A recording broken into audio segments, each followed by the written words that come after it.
All right, y'all. How y'all doing today? We can, this is a historian channel, Black History. You know what I'm saying?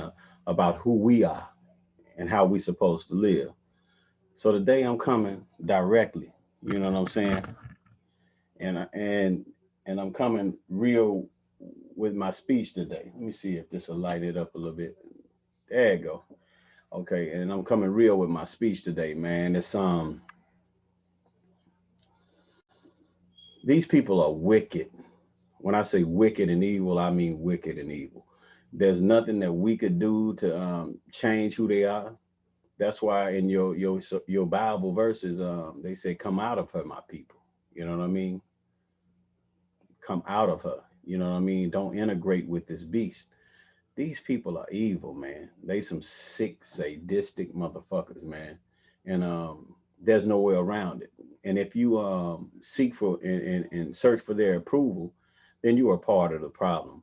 God's people have no moral reason to be involved with these people.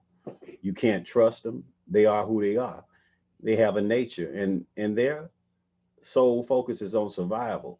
And they think that their survival depends on us dying. These are all facts. But I'm gonna get into how the homosexuality entered into our culture, into the black culture. Let's get it. Some sick motherfuckers.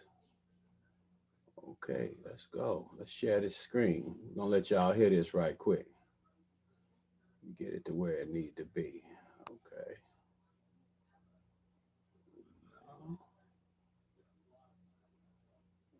we go back. Let me get down a little bit. Okay, let's play. Controlling the people. You had a ship full of African men, women, and children who were at the mercy of the captain and all the sailors on that crew. And those men could have sex with anybody they wanted to. The women, the children, and the men. You had to see 3 months tied down with these white men. There ain't no women there for the most part. When they start bringing women, they weren't even bringing women. They were bringing girls between the ages of 6 and 15 and raping them all. But they also were raping the men.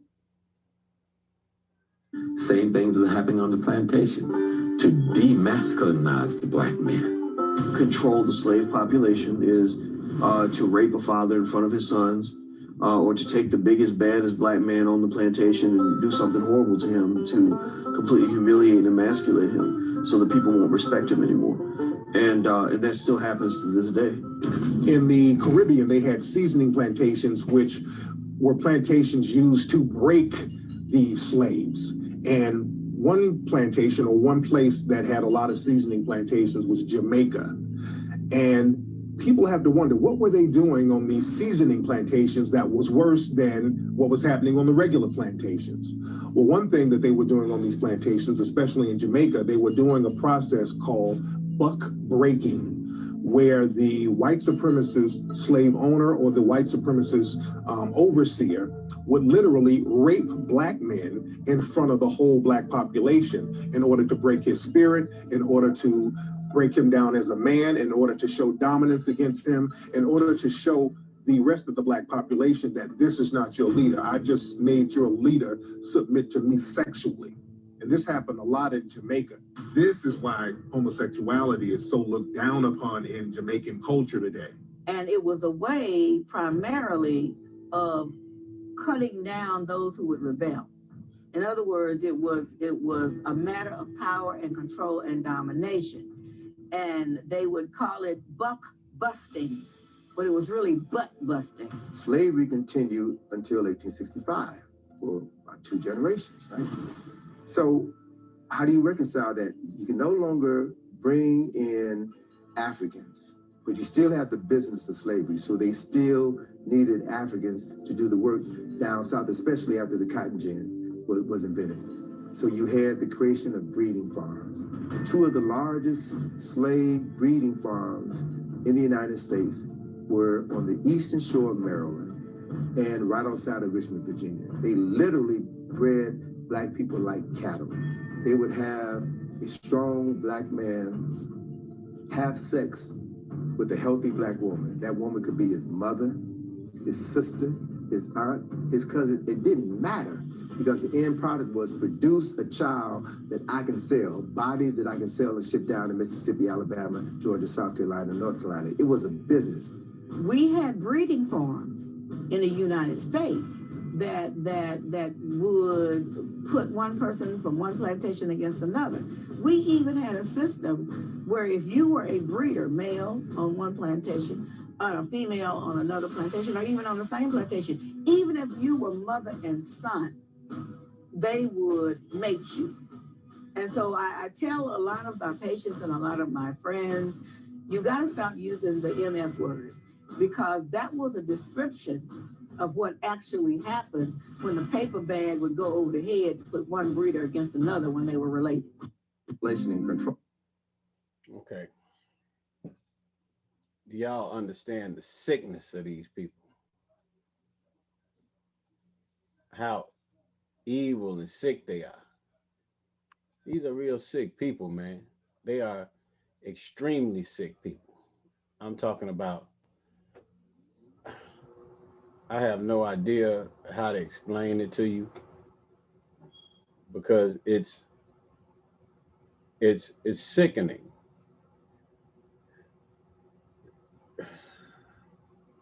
To even think about it, you know. You have, that's not what I'm looking for.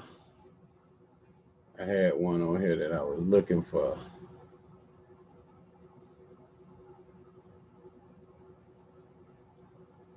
Did they take that one away? Sexual violence. I think this is it. Yeah, this is it right here. Okay, we're gonna read this to you. We've all watched movies, seen pictures, and heard stories of how terrible slaves were treated. But the story of how sexual violence was weaponized and used by slave owners against slaves is often forgotten. Yet slaves, including men, were often sexually violated to keep them in line, or as punishment against those that had dared to rebel. You see, this is the sick, sadistic thought process of this beast, this demon, and you wonder why we call them devils. Because who would do that? You know what I'm saying? This is where this unnatural, inhumane sexual act comes from, with a man and a woman with a woman. It comes from their culture. They forced all of this on us. This is who they are. And once they taught us to hate who we were, we became them. What is buck breaking? Mainly utilized by slave owners in the Caribbean, buck breaking was used against male slaves who were seen as defiant. The process involved the slave owner forcing the enslaved man to lower his pants and bend over a tree stump to ensure that his buttocks was propped up into the air. The enslaved man would then be flogged severely. This would weaken him so that he would be able to resist the rape that followed. The white slave owner would then proceed to rape the slave several times. This form of punishment was worsened by the fact that it would be done in full view of all other enslaved people, including the slave's family and friends. In addition to the being sexually violated, the slave would also be publicly humiliated. This public punishment would install fear in other slaves and thus prevent any further rebellion. Enslaved men were victims of this vile punishment, often ran away from the plantations or killed themselves as they were unable to deal with the humiliation that they had suffered. It was often too difficult for them to integrate back into a society that had watched them be emasculated in front of their wife, children, and friends.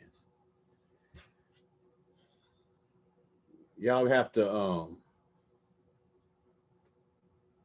y'all gotta understand, man, that it takes a wicked person.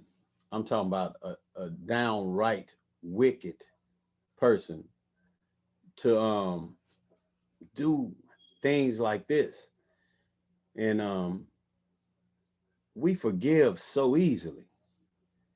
And we have children, you know, we didn't face this vile punishment, but our families, our great grandparents and our grandparents experienced this type of shit where they had to sit there and watch these sick, nasty motherfuckers rape their wives, rape their sons, their daughters. Come on, man. They would put bags over their heads and make sons sleep with their mothers. These are evil, sadistic motherfuckers. And you follow their doctrine, their reasoning.